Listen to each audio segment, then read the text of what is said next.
Right now it is time to bring in Arthur Schwartz. It's time for, of course, the food maven to arrive on the scene.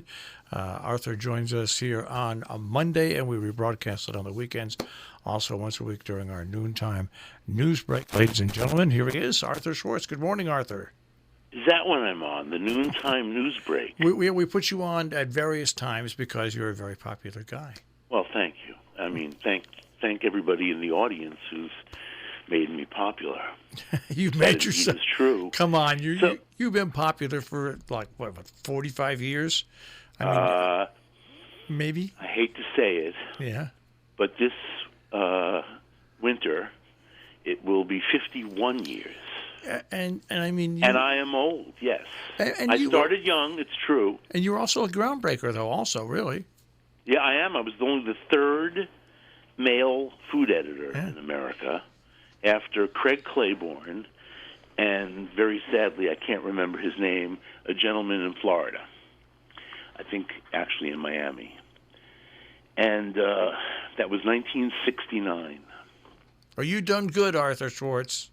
Well, I did okay. Meantime, in all these many, many years, I have never made potato chips. So I don't know what got into me, where I got this idea that I needed to make potato chips, but but I did it. I finally did it, and it's a bit of a process. I thought it was well worth it. The potato chips to me was sublime, even though Bob thought they were a little bit bitter, and I think that taste that he identified as bitter. Let me just say, he's what the scientists will tell you is called a super taster. He's extremely sensitive to bitter. Anyway, I may have over-fried them a little bit because I had this idea that they should be browned, when in fact I think, because I was scared that they wouldn't be crisp if I didn't get them a little brown. I didn't make a dark brown, didn't burn them. But I did get color on them, and I think next time I'm going to try taking them out a little earlier. So here's the process. And then I'm going to get to bagged potato chips, too, because now I'm totally obsessed with potato chips. During the coronavirus period, you have to have something to focus on other than what's going on outside my windows, which, by the way, are yesterday at least 3 different waves of protesters. I have to explain that I live right at the entrance to Prospect Park, called Grand Army Plaza, and that is where there are literally tens of thousands of people congregating.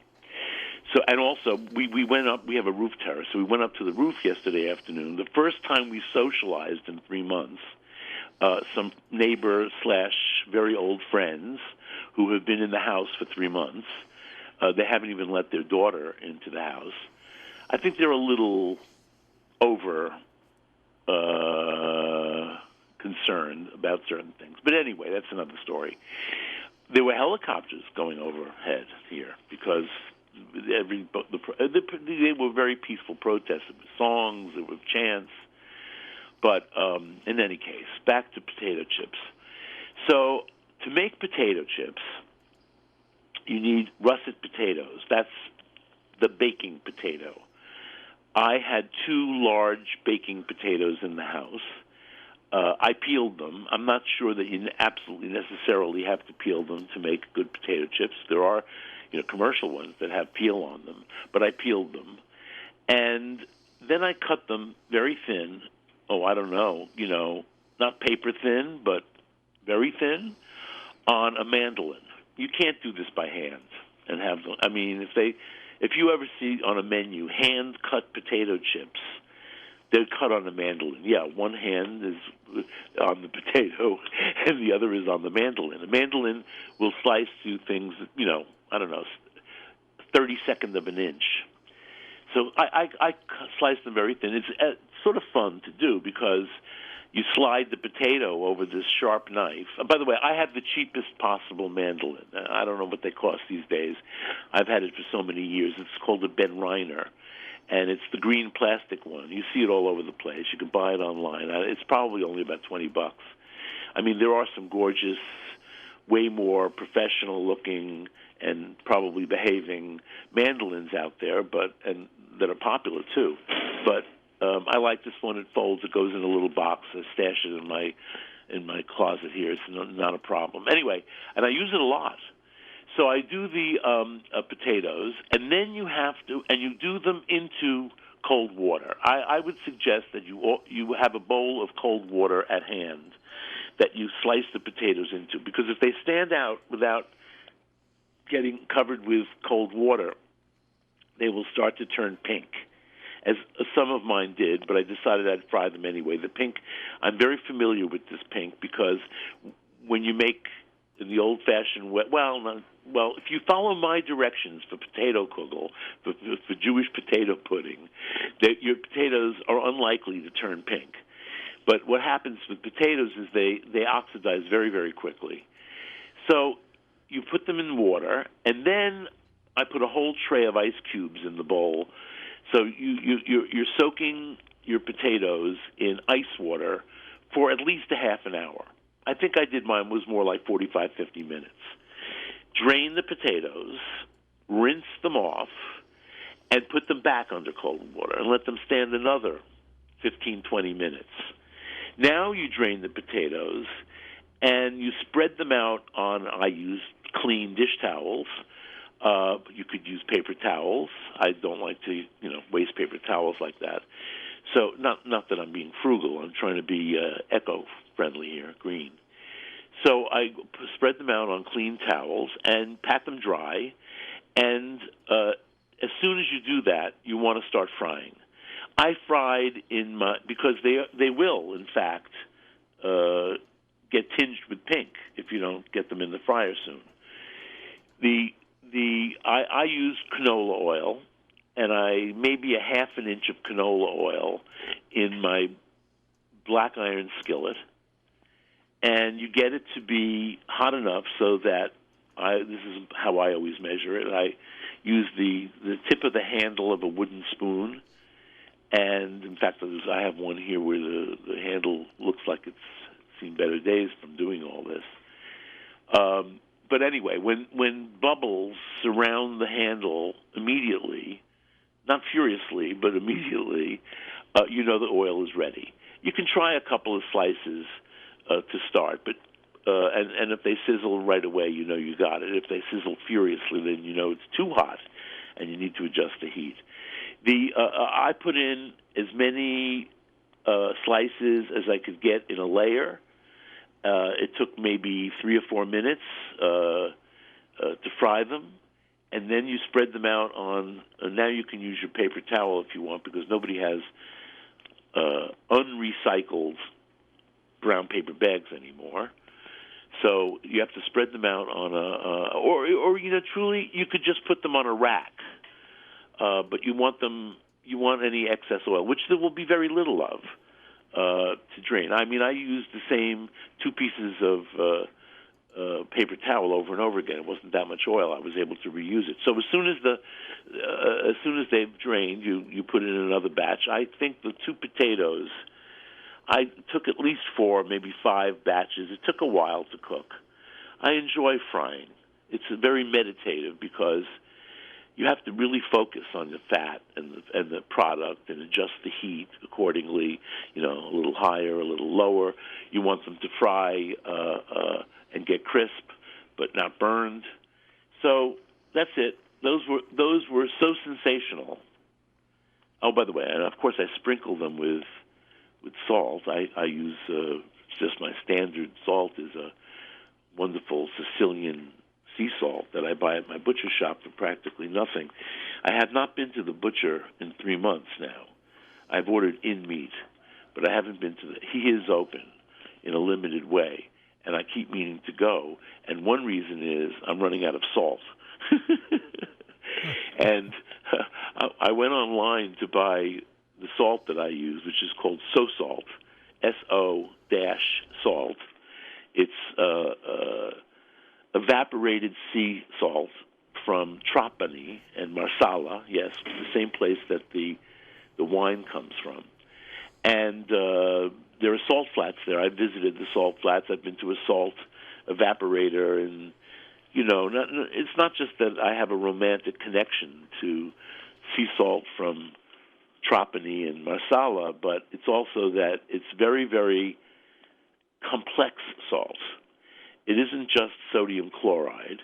It has other minerals. And so the flavor is a little, the only way you would know, really, is if you put a little on the tip of your finger and tasted it against some other salt. In any case, sprinkled with sea salt, these were divine, and we ate way too many, and meaning we finished them. It didn't take even 2 days, maybe 1 day. I would say that 2 large baking potatoes make enough potato chips for a card party of 4. I always associate potato chips with card parties, not just because my friends in Italy always serve potato chips when they play cards, and I play cards with Bob almost every day. We play an Italian game called Baracco. In any case, my mother always had potato chips in the house only when she had a mahjong game. Otherwise, we could not be trusted with a bag of potato chips. I mean, she bought a bag of potato chips probably before my father even came home. We would have finished it. And then my father would be angry that he missed the potato chips. So we didn't keep potato chips in the house unless it was a special occasion. And it's the same now because I cannot be trusted, and Bob certainly cannot be trusted with a bag of potato chips. So let me say, we every once in a blue moon, he has to have potato chips, and he'll get one of these tiny bags at the deli. They don't even sell them in the supermarket. He goes across the street to the deli to get like a sandwich-sized bag of potato chips. But there's a recipe going around. I guess it was in the Times. I didn't actually read it in the Times, but it's on the website. So I'm assuming that at some point it was in the paper too. It's a recipe from perhaps the most famous chef in the world.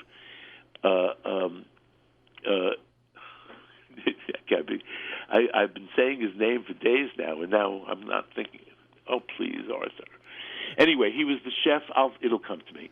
He was the chef at his restaurant called El Bulli. People came from all over the world to eat at El Bulli. He then gave up the restaurant, and I'm not sure what he does right now. All right, it'll come to me. Anyway, he published a cookbook with a co-writer of supposedly home recipes, even though that was hardly the food he made at El Bulli. Adrian Ferran, F-A-R-R-A-N. Andrea Ferran. Anyway, this recipe is just potato chips and eggs. It's a kind of, I would call it frittata, but since he is Spanish, he would call it a tortilla. But all you do, I mean, really, I was telling this to my niece last night, and she said, well, that's all? That's the only thing that's in it? It's only eggs and potato chips. And a little bit of olive oil to fry the omelet in. But the interesting thing about this was you beat the eggs until they're really frothy. And the recipe, as published in the New York Times, tells you to beat it that this could take 4 minutes, and you should use a balloon whisk for the job. I did not use a balloon whisk. I used what is called a Swedish whisk, which is a flat whisk. It's maybe the cheapest tool in my kitchen and one that I use the most often because that's what I use for making scrambled eggs. I don't usually use it to beat things to a froth, but I knew it would work well in this, so I did that, and it didn't take 4 minutes. Maybe it took 2, maybe. And then I only made half the recipe as it has been printed, has been published. I used 6 eggs and 3 ounces of potato chips. Now, I didn't even know, volume-wise, how much 3 ounces of potato chips. And now that I say that, I weighed out 3 ounces of potato chips last night because Bob was hitting up the bag, and I didn't, and I wanted to be sure that I had enough. I don't know if you can hear that. Yes. So I just poured them into a measuring cup, and it's 4 cups. 4 cups of potato chips, and you just fold them pretty much into the foamy eggs, and then you make an omelet, open-faced omelet, a frittata, tortilla, whatever you want to call it, an omelet. You cook it on one side, and I certainly we were not going to eat 12 eggs with 6 ounces of potato chips. That's why I halved it. I thought 3 eggs with the 3 ounces was really a good omelet, and that's an easy one to flip. So I flipped it. However, if you make the full recipe in a big pan, or you're not very adept at flipping, Underwriting support for Arthur Schwartz. Pardon me? Nothing. Nothing. I hit a button. Oh. I hit a button. By mistake. Then you can run it under the broiler for a minute until it's all set, or maybe even put it in the oven. But I prefer the broiler on the top, because the oven, well, I don't want to go into that. I prefer the broiler. So that's it, the whole recipe. 3 ounces of potato chips and 6 eggs. So I go to the supermarket to buy potato chips, now that we've eaten all the homemade ones. And now, if you were Ferran Andrea, you would definitely make your own potato chips. In fact, I think in the head note to the recipe, the person who published the recipe, the writer, mentions that he makes it with blah blah potato chips, but you could make it with the ordinary ones too. Anyway, I go to my fancy supermarket around the corner, and they don't have regular, ordinary, plain potato chips. They have every known flavor of potato chip, and they have one potato chip that only had salt on it. I said, oh, well, that's okay. That's a plain potato chip. Arthur, who reads labels as a hobby, didn't read the label. I get them home, I read the label, and I find out that they are not fried potato chips. They're baked. They are baked potato chips, and they're made with dehydrated potato, rice flour, and some other starch. I forget what, maybe potato starch, I think it was. And they're puffed. They're baked and puffed. So they were totally the wrong potato chip for this recipe. But I made it anyway because I bought the potato chips, and we didn't really like them that much. So I thought, well, let me try this omelet with them. And it was horrible. The texture was gross. It was like egg-soaked cardboard. And I'm not exaggerating. It really, I'm not sure how we got it all down, but we were hungry. It was lunchtime. We didn't want to waste all the eggs and potato chips. So we ate it, but not happily. And now I have real potato chips. So now I'm forced. This is how focused I am on potato chips. Now I am forced, for the first time in 3 months, to go to the supermarket that I dread going to, because it's a normal supermarket, and they will certainly have regular potato chips. So they do have regular potato chips, but not being a connoisseur of bagged potato chips or any potato. Well, I know a good chip when I eat one. Sometimes you go to a restaurant and they make their own chips, and you say, "Oh wow," which is one reason why I made my own. The potato chips. There are vast numbers of potato chips out there, and I decided to leave it to Bob to pick out the potato chips, and he comes up with 2 major brands: Hers and Lay's. They're kettle-fried potato chips. So he says, why don't we buy both and taste them and see which one we like better? An excuse to have more potato chips now. I know my customer here. One is an 8-ounce bag, and it's interesting. One is an 8-ounce bag, and one is a 5-ounce bag. And I calculated the Hers were slightly cheaper than the Lay's. In any case, I'm not buying by price, potato chips by price necessarily. whatever happened to good old Wise potato chips? I was going to say that's the standard that I go by, the Wise potato chips. Yep. Now, I believe it or not, you have to search for Wise potato chips. Simply the best potato chips in the old. They are just the best. Yep.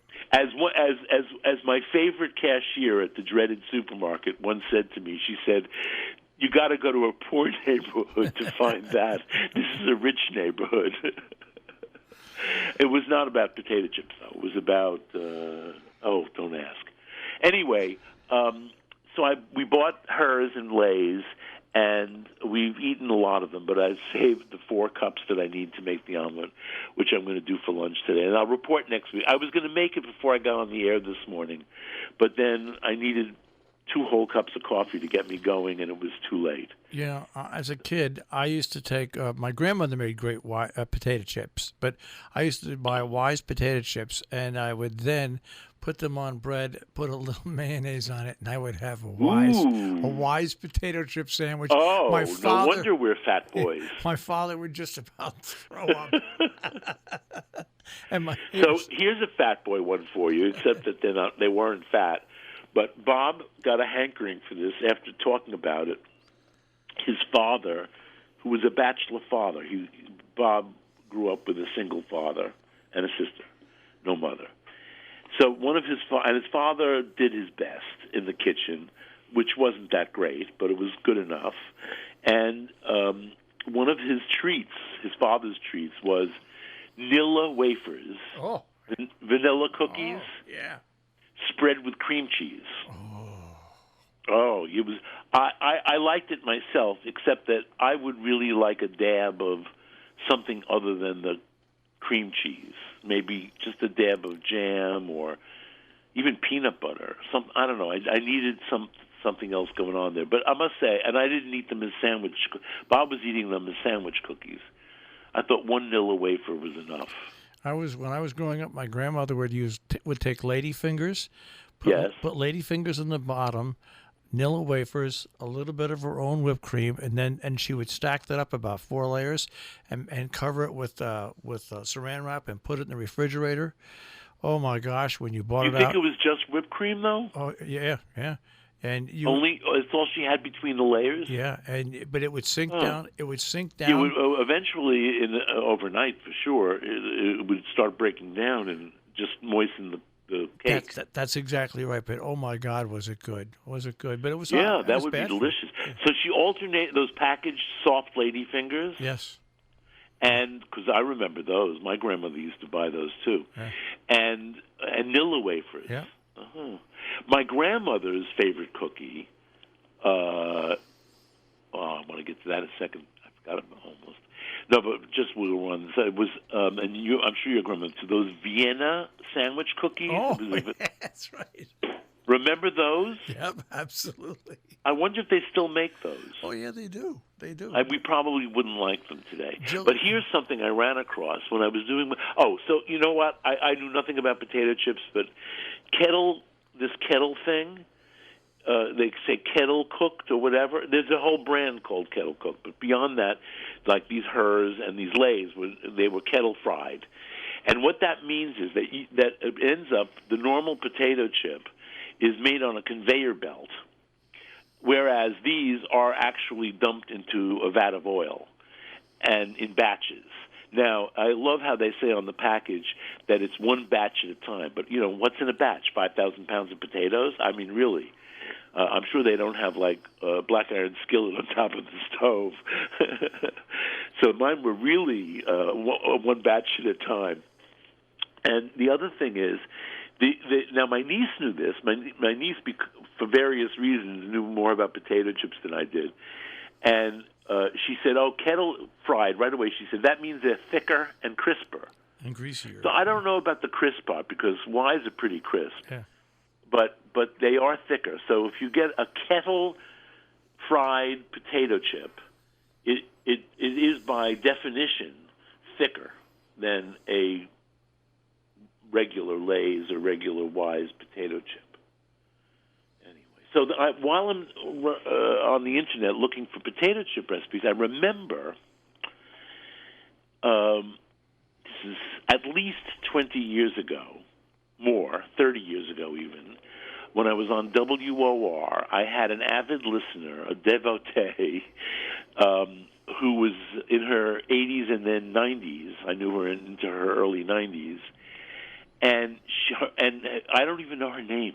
We all called her Oma, which means grandma in German. Oh, yeah. And it was her adult granddaughter who used to bring her to WOR events so that we could see each other. And she gave me recipes. Now, I have not searched my files for Oma's potato chip cookies, but I remember loving them.